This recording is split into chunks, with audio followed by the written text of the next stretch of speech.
Welcome to Samsung Next Meets. My guest today is Judith Dada, partner at La Famiglia VC.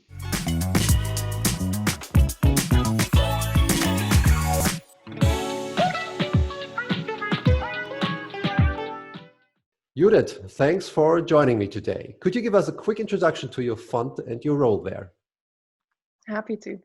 My name is Judith. I'm a partner at La Famiglia. We are a Berlin-based seed stage venture capital fund investing in companies that disrupt or enable large established industries, which means that we invest at the earliest stage, typically at the pre-seed or seed stage.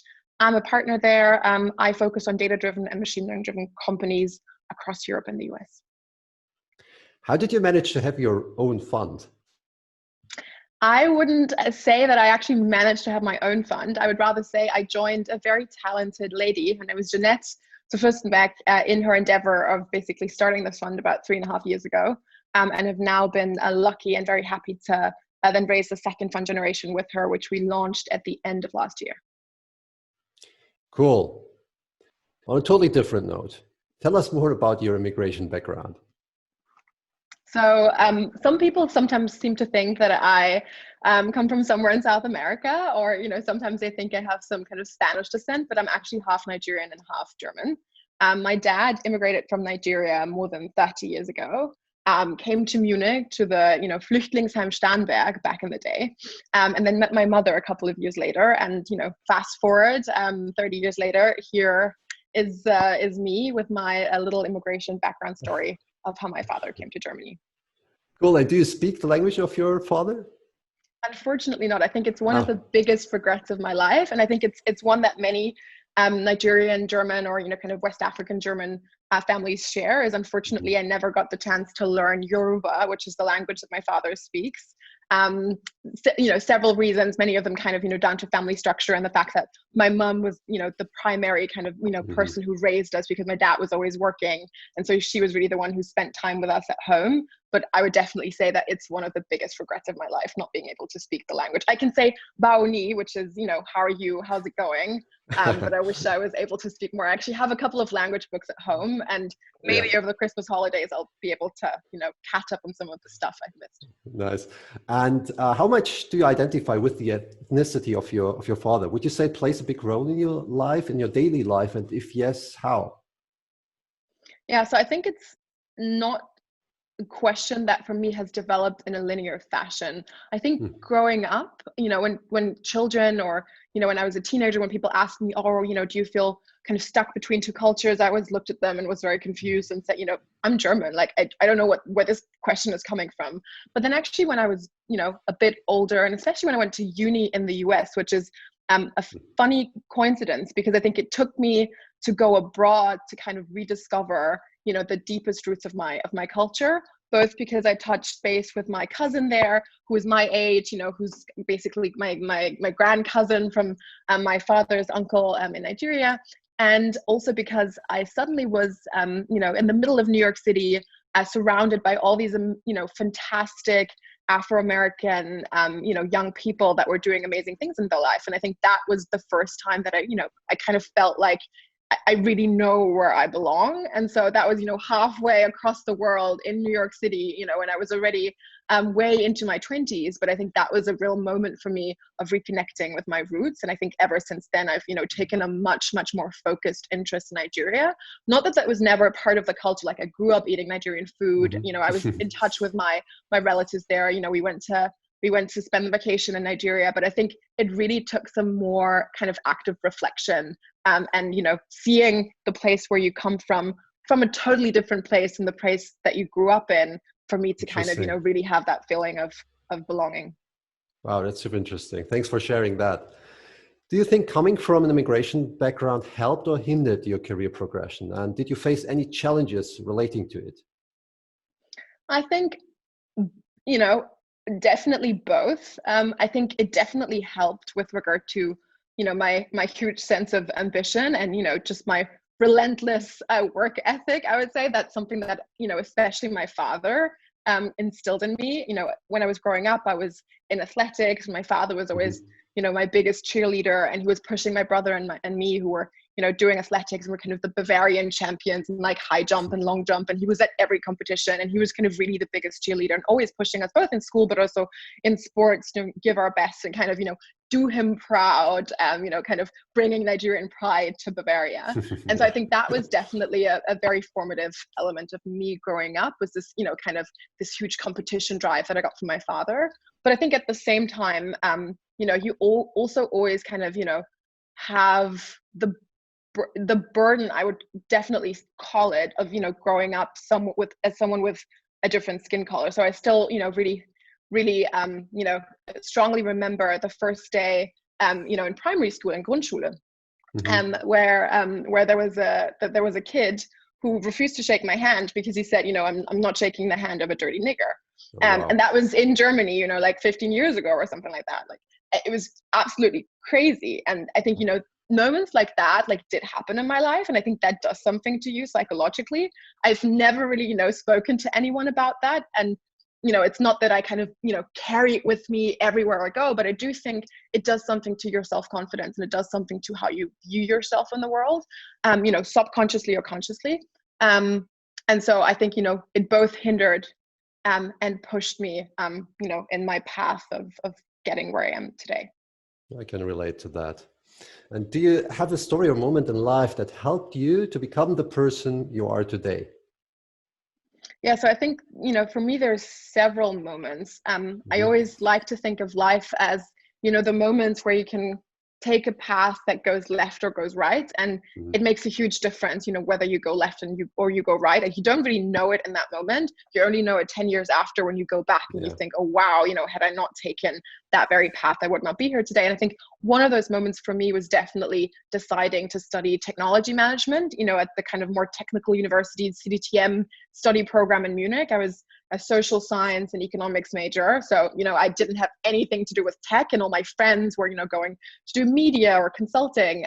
But then I somehow got this huge interest in technology and just decided to join a bunch of computer scientists and mechanical engineers in studying technology. And, a lot of them ended up becoming very successful entrepreneurs. There was a huge level of ambition, of kind of support within that very small network. And I think for me, that was definitely one of the most important moments of my life, and deciding to go right rather than left, and how that's shaped, where I'm today, and deciding that I love startups, I love technology, and that's where I kind of want to spend my career. Right. And was there a person in your life that changed the path of your career or your personal life, like a mentor? Yeah, so I think I've never really operated that much on the concept of mentors. I think I was always lucky enough to have lots of people, both within my family, but also within my friendship circle, older and younger, that were super supportive and, kind of opening doors left and right. I think, the one biggest change was definitely, joining Jeanette, the founding partner of La Famiglia, in this endeavor, and kind of her trust and her faith in me, and kind of us doing that together. I think that has certainly made the biggest difference in the last couple of years. And as a female VC with immigration background, I would say you have a unique perspective. Can you give us your thoughts on why there's such a lack of diversity in the VC and tech industry? Like, how can we implement real impactful changes that result in more women and more people with immigration backgrounds in the tech and VC scene? What do you think? Yeah, so as a social scientist by training, I always like to come back to a concept that is actually super well researched in social science, which is called the homogeneity. Sorry, that is a very difficult word in English, of networks. So basically, there is a concept in networks which is called homophily, or social homophily, which means same sticks to same. And if we look at the way that power, money, or information has grown over the years in VC, as in the founder ecosystem, it's been very, very male dominated. And the reason for why homophily within networks tends to exist is because, it's easier to communicate. You kind of, know what you're getting when you're connecting with other people who look like you, who come from the same social background as you, who went to the same schools as you. And it's a very, very powerful social mechanism. It can do lots of good because, very often it can be helpful in terms of, getting results more effectively, but it can also be this huge burden in terms of getting ahead in life. And so very often when, I speak on panels and, there's VCs saying, oh, female founders need to network better, or, founders of color need to network better, and you need to like broaden your network. I say like networks are the very reason for why this market is broken in the first place. So yes, they're part of the solution, but they're also part of the root problem. And so I think until we get to a point in time where those who have the power of, the information asymmetry and the exclusive net of networks understand and realize that it's really them who needs to give, access to people who don't look like you, who don't have the same background as you. I think, until we really come to that realization, it's going to be very, very difficult to affect broad change. And I will also say that, while I do think it's important to have networks that are focused, only on women or only on people from a certain social background, it is important as a support network, but it shouldn't be the only focus that we have. Because at the end of the day, I, went into startups because of three men, these three guys that I studied with that were all, in the end becoming entrepreneurs, and they inspired me. It wasn't because they were women or because, they were people of color, whatever. It was because they were doing fantastic things. And so, I think really thinking about how we can mix networks and how we can provide access in networks that today are super, super separate with very few bridges in between is the biggest challenge in terms of overcoming, founders of more diverse backgrounds also succeeding. Absolutely. And following on from my last question, how do you work to keep your pipeline diverse? So I think for us at La Famiglia, diverse pipelines, both in terms of hiring for our own team as well as strong founders, has never actually been a big issue. I know that lots of VCs look at me, especially in Europe, and they're like, "That must be a lie." But both in terms of hiring for our own team, we've always had a pipeline that was diverse by default, and I think that was because the kind of the face of the fund was already so diverse, and so that attracted more diverse talent. And then on the side of female founders, of course, since we invest in B2B markets, we still are nowhere near close, to gender parity, where we've got 50% women, 50% men.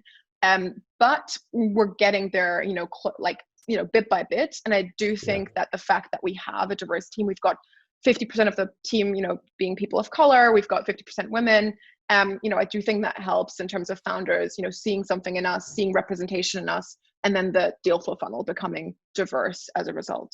Yeah. And speaking about founders, do you think there are additional challenges for people with immigration backgrounds that want to found their startups?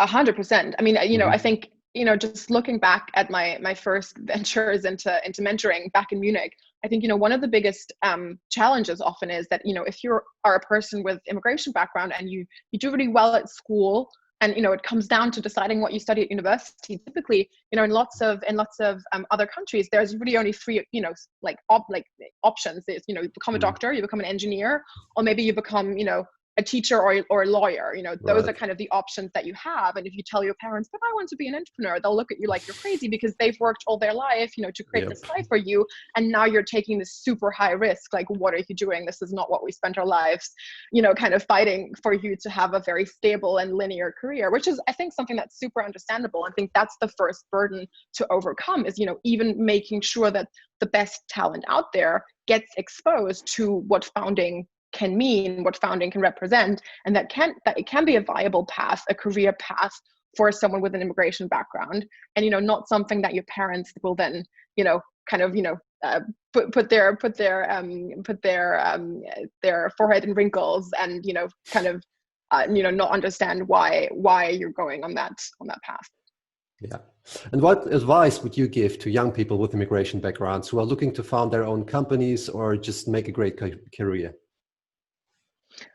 I think the people you surround yourself with will have the biggest impact on the trajectory that you go on in life. I fundamentally believe there's maybe 10 to 15 people that you interact with most closely, that really shape both your ambition level but also just, the opportunity horizon of what you think is possible. And so, working really hard on finding that person that, makes you want to run faster, that makes you want to work harder, that makes you want to aim higher.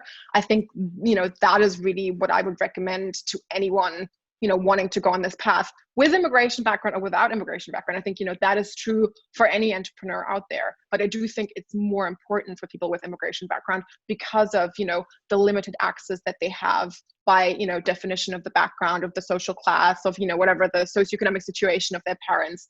that they were born into. Judith, time for a shout out. Which VCs and founders in Europe with immigration backgrounds are making waves in the industry? There's actually a super long list, and I would love to, repost this video with a huge list of people. I'm just going to call out Shamila, Dawn. I'm going to call out Andy and Andy in the UK. I'm going to call out Tao, obviously from Get Your Guide, Gülşah, Axel Springer. So, loads and loads of people who I think are doing fantastic work. There's a huge list. I hope I can post it to shout out and on their behalf, because I'm really super, super excited to see where things are headed in that regard. Cool. Last question. Judith, what is Two Hearts?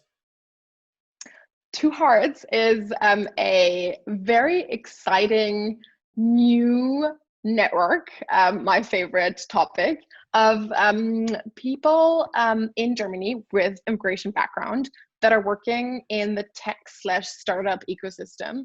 And I think for me, it really represents this very notion of, trying to give back to the younger community of students and, pupils out there that, might want to consider the entrepreneurial tech path in the future, and, really kind of giving back the learnings, the failures, the struggles, and the successes, that this community has had in the most authentic, but also, inspiring and fun kind of way, to make sure that, for every one of us that is today working in this industry, there'll be 5 or 10 more people in 10 years from now entering this space.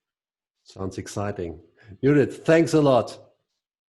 Thanks, Iskander. Bye-bye. Bye.